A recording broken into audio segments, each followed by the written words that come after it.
দেশবাসী, উপস্থিত মানব বন্ধনে সাংবাদিক নেতৃবৃন্দ, আসসালামু আলাইকুম। পুরা হত্যাকাণ্ড কিভাবে হয়েছে এটা আজকে আলোচনা করে না। আলোচনা হচ্ছে পুরা হত্যাকাণ্ড ছিল 24-এর বিপ্লবের একটি মাইলস্টোন। যেমন একটি মাইলস্টোন ছিল বিশ্ববিদ্যালয়ের ছাত্র সাহেবের হত্যাকাণ্ড এবং সিলেটে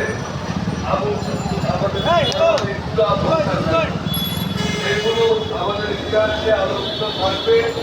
আগামী দিনে ইতিহাসে এগুলো পাঠ্যপুস্তক থাকবে। যেমন রফিক জব্বার বরকতের কাহিনী আমরা পড়ি, তেমনি সাহেবের কাহিনী, আবু তুরাবের কাহিনী বইয়ের মধ্যে পড়বে এবং আমাদের ভবিষ্যৎ পর্যন্ত উজ্জীবিত হবে।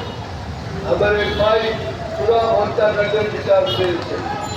আমরা সকল প্রকারের অবৈধ হত্যাকাণ্ড, বিগত অবৈধ সরকারের সকল হত্যাকাণ্ডের সুষ্ঠু এবং সুন্দর বিচার আশা করি এবং শুধুমাত্র একজন সত্য উপদেষ্টা নয়, প্রধান উপদেষ্টার কাছ থেকেও আমরা এই আশ্বাস পেতে চাই যে সকল প্রকারের হত্যাকাণ্ডের সাংবাদিকদের উপরে নির্যাতন নয়, সাগরমণি হত্যাকাণ্ড, তারও আগে ঘটেছে অনেক হত্যাকাণ্ড, সেগুলো সঠিক তদন্ত এবং বিচার আমরা চাই।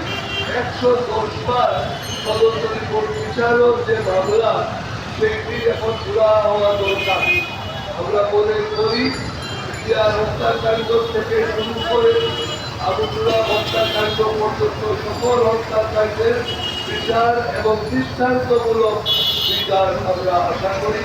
আপনাদের সবাইকে ধন্যবাদ। আসসালামু আলাইকুম।